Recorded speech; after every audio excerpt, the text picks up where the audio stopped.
ये वो पथराई आंखें हैं जिन्हें आस है अपने लाल की। एक बेटा चला गया लेकिन जो दूसरा लापता है वो जिंदा लौट आए। जयपुर की नाहरगढ़ पहाड़ी से शुरू हुई दो भाइयों की मिस्ट्री में अब एक नया मोड़ सामने आया है।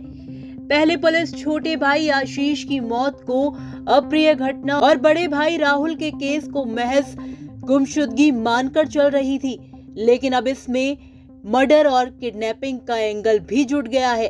राहुल की 9 दिन बीत जाने के बाद भी कोई खैर खबर नहीं है। वहीं इस पूरे मामले को लेकर पीड़ित परिवार ने राजस्थान हाईकोर्ट में एक याचिका भी दायर की है।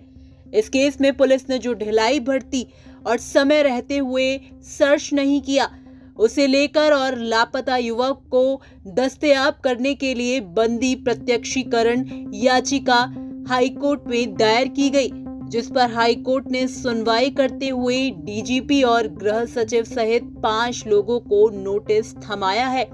वहीं अब तक पुलिस की जांच को लेकर एसीबी शास्त्री नगर भोपाल सिंह भाटी का कहना है कि सर्च ऑपरेशन के अलावा हर एक एंगल से पुलिस की इन्वेस्टिगेशन जारी है।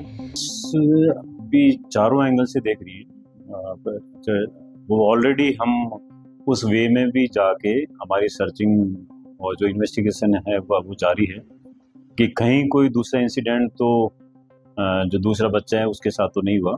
तो उस एंगल से हम देख रहे हैं, स्टार्टिंग से देख रहे हैं, लेकिन अभी तक सफलता नहीं मिली है, लेकिन उस एंगल से भी जारी है। साथ ही कॉल डिटेल में कुछ संदिग्ध नंबर भी मिले हैं जो जांच का विषय है।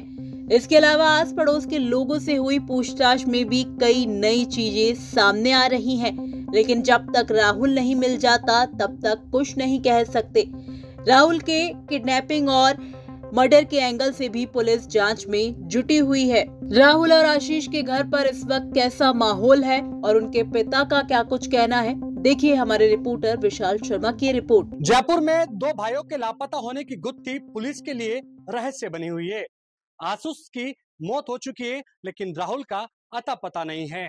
हम उस जगह मौजूद हैं राहुल और आशीष के घर पर, जहां से वो सुबह निकले थे। ये देखिए, राहुल के घर पर मौजूद हूँ और राहुल के घर के सामने से ही ये पहाड़ियां, नाहरगढ़ की पहाड़ियां हैं, जो कि आपको यहाँ से तस्वीरों के माध्यम से दिख रही होगी।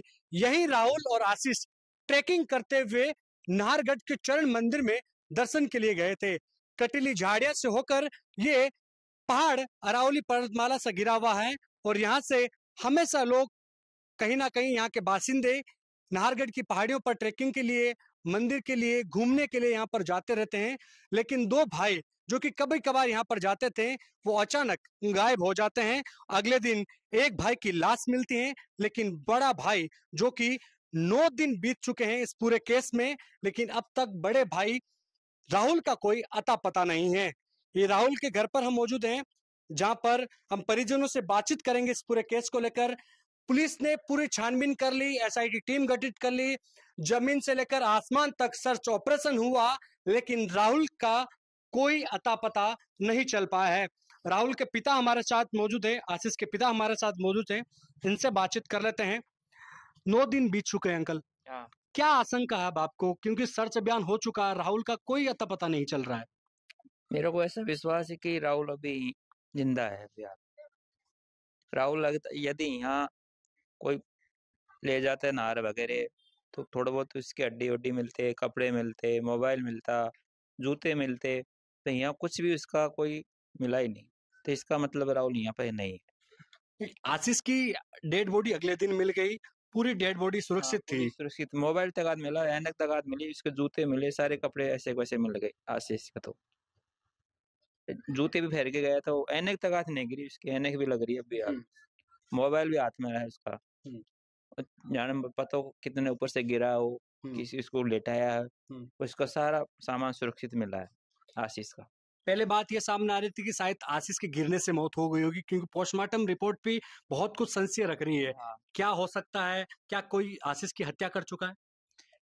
अब तो यही बात है कि किसी ने उसके गर्दन पे चोट मारी, जिससे हत्या हुई है। उसके यहाँ गर्दन में चोट भी आ रही है पीछे से। कौन मार सकता है, क्योंकि साथ में 2 भाई थे? अब ये पता नहीं है, अनुमान लगा रहे हैं, अब क्या पता कोई और बैठा हो वहाँ, कोई 2 4 5 जने कोई बैठे हैं वहाँ। अब ये तो उनको दोनों को पता है।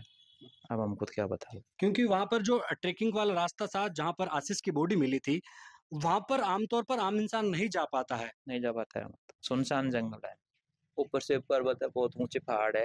हाँ। उसे ऊपर से भी उतरेगा तो कैसे उतरेगा इंसान। आप अनुमान नहीं लगा सकते हो कि आशीष यहाँ बॉडी कैसे आ गई। कटेली झाड़ी है, बहुत ऊंचाई है ऊपर ही। अब उसको देखो, ऐसे ऐसे वैसे सुरक्षित मिला है आशीष। मोबाइल तगाद मिला, एनक मिली, उसके जूते होते सब मिले सुरक्षित।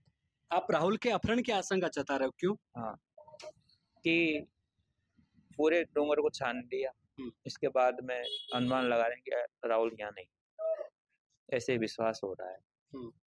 किसी पे कोई शक शंका? कोई शंका नहीं ऐसे तो। कभी किसी तरह का कोई लड़ाई झगड़ा कोई है थे। अच्छा, प्लान कब बना था इन दोनों भाइयों को घूमने का? शनिवार को शाम को, कि भाई अगले दिन जाएंगे। राहुल ने बोला था कि अपन कल चलेंगे। अच्छा, राहुल ने बोला था आशीष को कि अपन घूमने के लिए चलेंगे। घूमने के चले, अचानक प्लान बना दोनों का? नहीं, वो राहुल ने बनाया था अचानक, भाई कल संडे है तो कल अपन घूमने चलेंगे। कभी उन्होंने बताया कि हम दो के अलावा कोई और भी साथ में जा सकता है, ऐसा कुछ? नहीं बताया नहीं, फिर हम दोनों ही जाएंगे ऐसे बोल रहे थे। आशीष की जो कॉल डिटेल मिली है उनमें कुछ लड़कियों के नंबर है, पुलिस उस एंगल से भी देख रही है। हाँ, तो वो मेरे पोती है, एक तो अंकिता नाम की, एक मेरी नवासी है, उनसे बातचीत होती रहती है। लव ट्रायंगल का ऐसा कुछ मामला? नहीं, ऐसा कुछ नहीं है। कुछ नहीं, ऐसे बच्चे है ही नहीं। वो तो वो मेरी पोती है नवासी, उनसे बातचीत होती रहती है उनकी दूसरा तीसरा दिन। आशीष की राहुल की किससे क्या दुश्मनी होगी? जब आप बता रहे हो कि इतने शांत स्वभाव के थे, फिर ऐसे क्यों उनको कोई किडनैप करने की कोशिश करेगा, एक का मर्डर करेगा? अब ये तो क्या बताए, तो उन ऊपरले वाले जाने क्या होगा।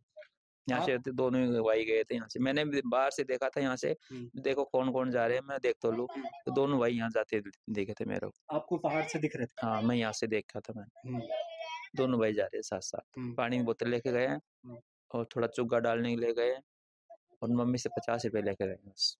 आपकी किसी से दुश्मनी? कोई दुश्मनी नहीं, मैं इतना काम ही नहीं हमको गाँव जाने का। शाम का आया, धंधा किया, सुबह उठे, नहाए धोए, चल दिए, शाम को फिर आ गए, बस यही काम है हमारा। दूसरे घर जाते नहीं है।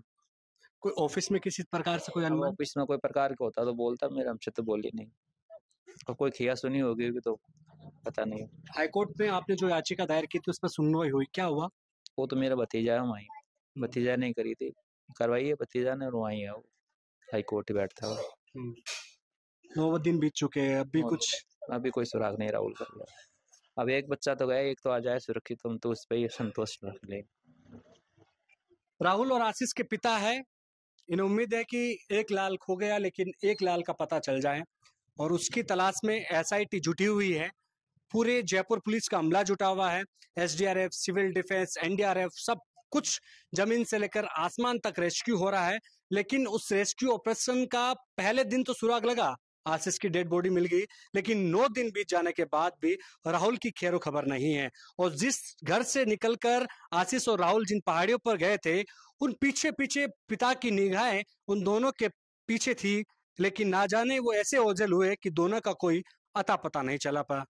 एक की लाश घर में आई, लेकिन दूसरे की उम्मीद लेके यहाँ पर बैठे हुए हैं।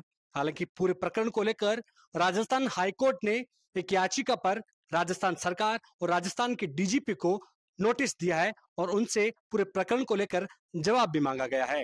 हालांकि परिजनों का कहना है कि उन्हें किसी पर शक नहीं है, लेकिन कोई अज्ञात बदमाश राहुल का अपहरण कर चुके हैं और आशीष का मर्डर।